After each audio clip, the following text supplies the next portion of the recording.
Assalamualaikum warahmatullahi wabarakatuh. Halo semuanya, perkenalkan nama aku Lisa Yani dari jurusan PJJ Ilmu Komunikasi Universitas Multimedia Nusantara.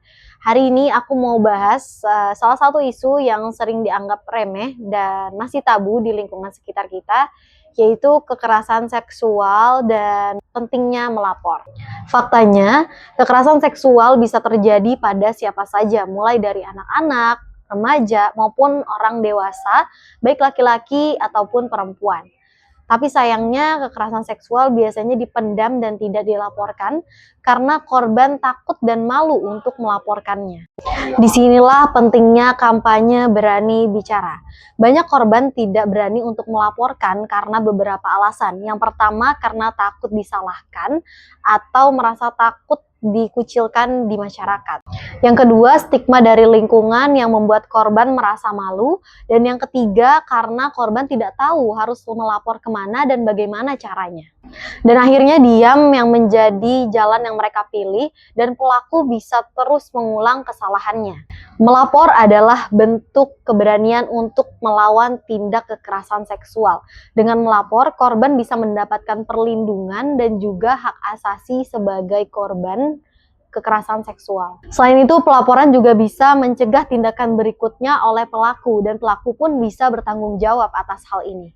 Lebih dari itu, dengan kita melaporkan tindakan kekerasan seksual, ini membuat lingkungan kita menjadi lebih aman, tidak hanya untuk korban, melainkan untuk kita semua.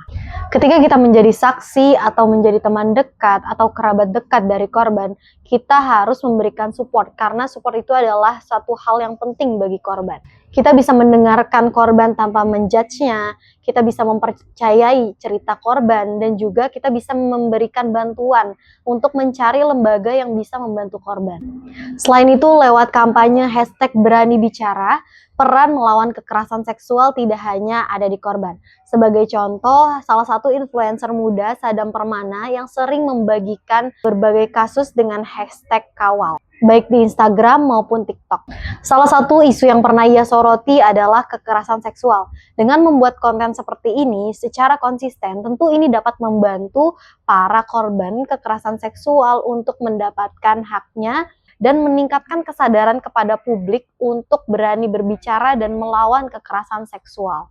Oke, pasti langsung ada yang berpikir, kita nih berani berbicara, kita nih mau lapor, tapi bagaimana caranya? Yang pertama, korban bisa bercerita kepada orang yang dipercaya, tidak harus langsung ke lembaga yang berwenang, karena posisi korban harus merasa aman dulu, tidak merasa sendirian terlebih dahulu. Setelah itu, korban bisa mencari lembaga pendamping. Jika korban sudah siap, maka korban bisa melakukan pelaporan ke pihak berwenang untuk ditindaklanjuti. Dan yang terpenting, proses ini harus berdasarkan persetujuan dan kesiapan dari korban. Di sini peran saksi dan masyarakat untuk tidak menghakimi sangat-sangat dibutuhkan, agar korban merasa dirinya aman dan nyaman di lingkungan masyarakat. Jadi melaporkan kekerasan seksual adalah langkah awal untuk mencegah pelaku melakukannya berulang kali dan membuat lingkungan yang lebih aman. Lewat #berani bicara, kita diajak untuk tidak diam dan berani untuk melaporkan tindak kekerasan seksual jika kita mengalami atau melihat sebagai saksi tindak kekerasan seksual, agar lingkungan kita bebas dari tindak kekerasan seksual. Terima kasih. Wassalamualaikum warahmatullahi wabarakatuh.